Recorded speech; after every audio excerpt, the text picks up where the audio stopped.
Oh, Billy, Billy, Billy, I do love you. The ladies have Miriam, the fellas have Billy. Yes, Billy Connolly, one of my all-time heroes.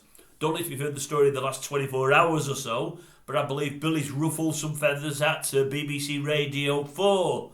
He's promoted his latest book. He's got a book out at the moment regarding stories that he's heard and things that he's seen whilst on tour over the last 30, 40, 50 years.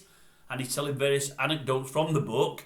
And the person that's interviewing him notices, let me just see what the chapter's called, I don't want to get it wrong. One of the chapters is called, What Do Stetsons and Hemorrhoids Have in Common? So she said to Billy, she said, oh, I've noticed that on there. Funny chapter that. What do Stetsons and hemorrhoids have in common?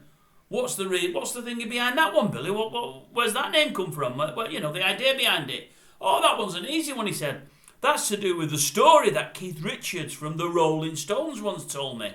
Oh, and how does it go? He said, well, I was with him once, and he said, Billy, what do Stetsons and hemorrhoids have in common? And he said, Keith, I can't say I know, I've never heard it.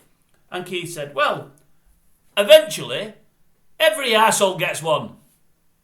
Not what they're expecting on Radio 4, probably 9:30, 10 o'clock in the morning. I can see some 70 and 80-year-olds gagging on the Weetabix. It wouldn't have gone well. I'd have personally laughed, and I'd have laughed pretty loud. Anyway, I don't think they've asked Billy a question like that ever again. I believe when they did the handover to the next presenter, it could have been the weatherman, or the newsman, I have read it, I can't remember which. They said, oh, I don't know, I'm going to follow that one of Billy's. Who can follow Billy? Nobody ever could. Miriam might give him a good going, but that's probably the only one.